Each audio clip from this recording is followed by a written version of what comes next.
Hello friends, नमस्कार, जय हिंद। सितारा exam study platform पर मैं शालिनी आप सभी का स्वागत करती हूं, अभिनंदन करती हूं। कैसे हो आप सब लोग? आई होप सब लोग आप अच्छे होंगे, स्वस्थ होंगे और अपनी सीटेट की तैयारी अच्छे से कर रहे होंगे। फ्रेंड्स, इस वीडियो के अंदर सीटेट सीडीपी के 2015 के क्वेश्चंस को हमने शामिल किया है, क्योंकि प्रीवियस ईयर के क्वेश्चंस आपके सीटेट एग्ज़ाम के लिए मोस्ट इम्पॉर्टेंट होते हैं, तो आप इन क्वेश्चंस को ज़रूर पढ़िएगा। चैनल पर जो लोग पहली बार आए हैं तो चैनल को सब्सक्राइब कर बेल आइकन को ज़रूर प्रेस कर लीजिए, ताकि जैसे हम नेक्स्ट वीडियो अपलोड करें तो उसका नोटिफिकेशन आपको तुरंत मिल सके। तो चलिए फ्रेंड्स, स्टार्ट करते हैं। फर्स्ट क्वेश्चन है, जब वयस्क सहयोग से सामंजस्य कर लेते हैं तो वे बच्चों के वर्तमान स्तर के प्रदर्शन को संभावित क्षमता के स्तर के प्रदर्शन की तरफ प्रगति क्रम को सुगम बनाते हैं। इसे कहा जाता है सहयोगात्मक अधिगम, सहभागी अधिगम, सहयोग देना या समीपस्थ विकास। तो इसका राइट आंसर है ऑप्शन तीसरा, सहयोग देना। सहयोग मिलने पर वयस्क में अंतर्निहित क्षमता का विकास होता है तथा वह प्रगति की तरफ अग्रसर होता है। नेक्स्ट क्वेश्चन है, दूसरा क्वेश्चन है, शैशव काल की अवधि है जन्म से 1 वर्ष, जन्म से 2 वर्ष, जन्म से 3 वर्ष या 2 से 3 वर्ष तक। तो इसका राइट आंसर है ऑप्शन दूसरा, जन्म से 2 वर्ष तक शैशवावस्था की अवधि होती है, जन्म से 2 वर्ष तक। इस अवस्था में बालक के मानसिक क्षमताओं का विकास हो जाता है, जो मानसिक विकास की पूर्वावस्था होती है। नेक्स्ट क्वेश्चन है, तीसरा क्वेश्चन है, पियाजे के अनुसार 2 से 7 वर्ष के बीच का एक बच्चा संज्ञानात्मक विकास की अवस्था में है। औपचारिक संक्रियात्मक, पूर्व संक्रियात्मक, मूर्त संक्रियात्मक या संवेदी गतिक। तो इसका राइट आंसर हो जाएगा आपका ऑप्शन दूसरा, पूर्व संक्रियात्मक की अवस्था में है। पियाजे के अनुसार 2 से 7 वर्ष के बीच का एक बच्चा संज्ञानात्मक विकास पूर्व संक्रियात्मक की अवस्था में है। नेक्स्ट क्वेश्चन है, चौथा क्वेश्चन है, विकास से की ओर बढ़ता है, विशिष्ट से सामान्य की ओर, साधारण से आसान की ओर, जटिल से कठिन की ओर या सामान्य से विशिष्ट की ओर। तो इसका सही आंसर है आपका ऑप्शन चौथा, सामान्य से विशिष्ट की ओर। विकास सामान्य से विशिष्ट की ओर बढ़ता है। नेक्स्ट क्वेश्चन है, क्वेश्चन नंबर 5, नवीन जानकारी को शामिल करने के लिए वर्तमान स्कीम यानी अवधारणा में बदलाव की प्रक्रिया क्या कहलाती है? अहम केंद्रिता, अनुकूलन, समायोजन या आत्मसात्करण। तो इसका राइट आंसर है ऑप्शन 4, समायोजन। नवीन जानकारी को शामिल करने के लिए वर्तमान स्कीमा यानी अवधारणा में बदलाव की प्रक्रिया समायोजन कहलाती है। यानी हमारे मानस पटल पर किसी वस्तु, व्यक्ति या स्थान को लेकर कोई स्कीमा बन जाती है, तो उसमें बदलाव के लिए हमें अपने ज्ञान या अनुभव के आधार पर उस स्कीमा में समायोजन करना पड़ता है, तब जाकर हमारी स्कीमा में परिवर्तन होता है। नेक्स्ट क्वेश्चन है, क्वेश्चन नंबर 6, मध्य बाल्यावस्था में भाषा के बजाय अधिक है। तो इस क्वेश्चन का सही आंसर है ऑप्शन दूसरा, सामाजीकृत अहम केंद्रित। यानी मध्य बाल्यावस्था में भाषा सामाजीकृत के बजाय अहम केंद्रित अधिक होती है।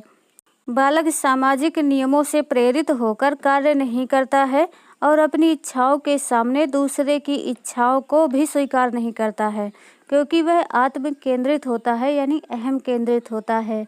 नेक्स्ट क्वेश्चन है, क्वेश्चन नंबर 7, बाल केंद्रित शिक्षा में शामिल है बच्चों के लिए हस्तपरक गतिविधियाँ, प्रबंधित परिवेश में अधिगम, बच्चों का एक कोने में बैठना या वे गतिविधियाँ जिनमें खेल शामिल नहीं होते हैं। तो इस क्वेश्चन का राइट आंसर है ऑप्शन पहला, बच्चों के लिए हस्तपरक गतिविधियाँ। बाल केंद्रित शिक्षा में बच्चों के लिए हस्तपरक गतिविधियाँ शामिल होती हैं। बालक की रुचियों, प्रवृत्तियों तथा क्षमताओं को ध्यान में रखकर शिक्षा प्रदान करना ही बाल केंद्रित शिक्षा कहलाता है। नेक्स्ट क्वेश्चन है, क्वेश्चन नंबर 8, कक्षा अध्यापक ने राघव को अपनी कक्षा में अपने कीबोर्ड पर स्वयं द्वारा तैयार किया गया मधुर संगीत बजाते हुए देखा।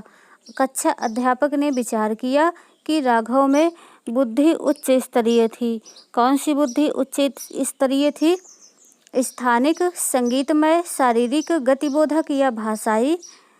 तो संगीतमय बुद्धि उच्च स्तरीय थी। ऑप्शन दूसरा राइट आंसर है।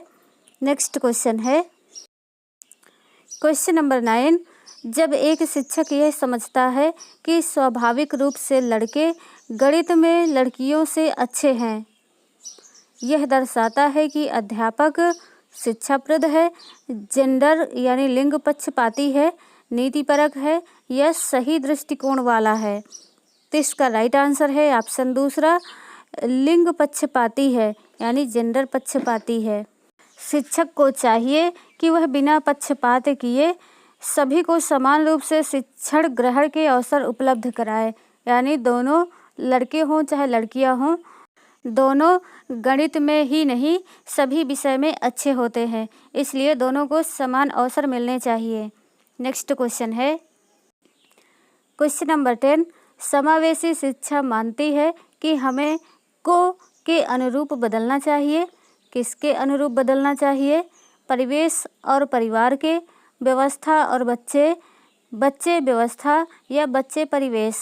तो इसका राइट आंसर है ऑप्शन दूसरा, व्यवस्था और बच्चे, यानी समावेशी शिक्षा मानती है कि हमें व्यवस्था को बच्चे के अनुरूप बदलना चाहिए। समावेशी शिक्षा से तात्पर्य है कि हमारी शिक्षा व्यवस्था बच्चों के अनुरूप होनी चाहिए, बालक की आवश्यकता को ध्यान में रखते हुए उसके लिए उपयोगी शिक्षा देनी चाहिए। नेक्स्ट क्वेश्चन है क्वेश्चन नंबर 11, बच्चों में ज्ञान की रचना करने और अर्थ का निर्माण करने की क्षमता होती है। इस परिप्रेक्ष्य में एक शिक्षक की भूमिका है संप्रेषक और व्याख्याता की, तालमेल बैठाने वाले की, सुगमकर्ता की या निर्देशक की। इसका राइट आंसर है ऑप्शन तीसरा, सुगमकर्ता की। बच्चे में ज्ञान की रचना करने और अर्थ का निर्माण करने की क्षमता होती है। इस परिप्रेक्ष्य में एक शिक्षक की भूमिका सुगमकर्ता की होती है। नेक्स्ट क्वेश्चन है, इनमें से कौन सी विशेषता प्रतिभाशाली बच्चों की नहीं है? उच्च आत्म क्षमता, अंतर्दृष्टि पूर्वक समस्याओं का समाधान करना, निम्न औसतीय मानसिक प्रक्रियाएं या उच्च श्रेणी की मानसिक प्रक्रियाएं।